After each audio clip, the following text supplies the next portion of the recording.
বলবো কিছু বলার মতো ভাষা নাই। মাটার চোখ থেকে জোর জোর করে পানি পড়ে।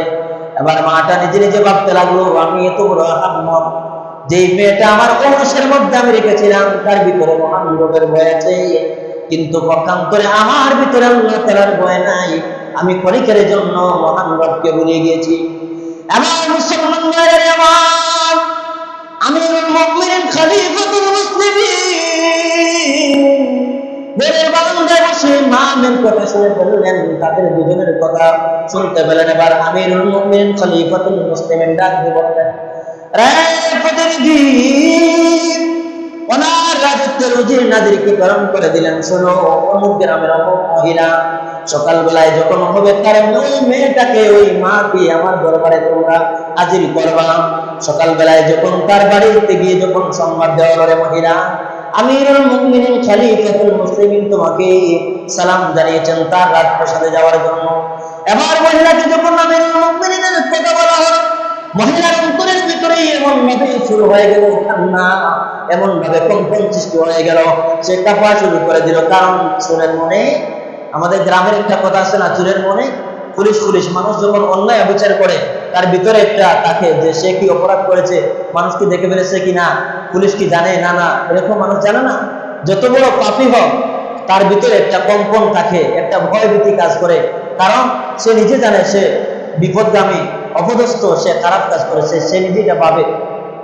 এই জন্য মহিলাটা ভাবতে লাগলো যে আমিরুল মুমিনিন আমাকে কিসের জন্য দাওয়াত দিল তার রাজপ্রাসাদে যাওয়ার জন্য। কারণ বিগত কালকের রাত্রে আমার মহিলা আমার মেয়েকে যে বলেছিলাম দুধের মধ্যে পানি মিশ্রণ করার জন্য, সে কি সেগুলো অবলোকন করেছে, সেগুলো জেনে ফেলেছে। যদি জানে আমিরুল মুমিনিন, জানি না আমার আস্ত রাখবে না, হয়তো মাথা থেকে শরীরটা আলাদা করে দেবে। আমিরুল মুমিনিন এমন একটি সাহাবী ছিলেন, এমন একজন সাহাবী ছিলেন, সাহাবায়ে কেরামের মধ্যে সবচেয়ে শক্ত সাহাবী ছিলেন আমিরুল মুমিনিন।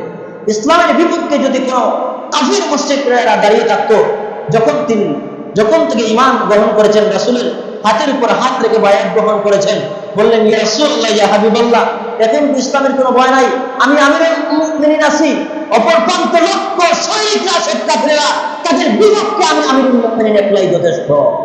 কারণ আমিরুল মুমিনিন এমন সাহাবী ছিলেন, বড় সাহাবী, সুতরাং তাকে কাফেররাও পর্যন্ত ভয় পাইত। শুধু তা না, শয়তানও পর্যন্ত ভয় পাইত। যে রাস্তার দিকে আল্লাহর নবীর সাহাবী আমিরুল মুমিনিন খলিফাতুল মুসলিমিন যাইতেন, হাদিসের মধ্যে আছে 40 দিন পর্যন্ত ওই দিকে শয়তান পর্যন্ত চলাচল করে না।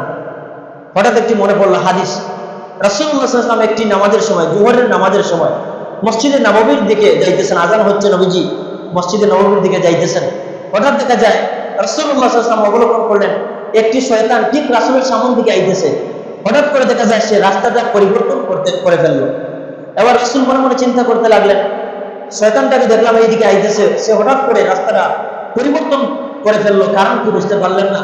হঠাৎ করে রাসূলুল্লাহ সাল্লাল্লাহু আলাইহি ওয়াসাল্লাম চোখ দিয়ে দেখেন পিছন দিকে আমিরুল মুমিনিন খলিফাতুল মুসলিমিন রাদিয়াল্লাহু তাআলা আসতেছেন। সুবহানাল্লাহ, সুবহানাল্লাহ, বিহামদিহি। কেমন সাহাবী যে বলতেছে, শয়তানটা পরে রাসূল বলতেছেন যে তুমি কেন হঠাৎ রাস্তাটা পরিবর্তন করে ফেললা, যে ইয়া রাসূলুল্লাহ, ইয়া মুহাম্মদ, আপনাকে দেখতেছি আমি, কোনো অসুবিধা নেই, আসতেছি, আপনি তো হলেন রাহমাতুল লিল আলামিন, কিন্তু আপনার পিছনে যে সাহাবী আপনার গরম, ওই সাহাবীর সামনে দিকে যদি আমি অগ্রসর আরো একটু হইতাম, না জানি আপনার সাহাবী উমরে আমার হালত কি অবস্থা করতো। সুবহানাল্লাহ, বিহামদিহি। তাই এটা ছিল একমাত্র ঈমানের পাওয়ার, এটা ছিল একমাত্র ঈমান। তারা তো আর এমন ভাবে সাহাবায়ে কেরামরা জিন্নাতকে ধরতে পারতো না, কিন্তু আমাদেরকে দেখা যায় জিন্নাত নাড়াচাড়া দেয়। আমাদের সমাজে এরকম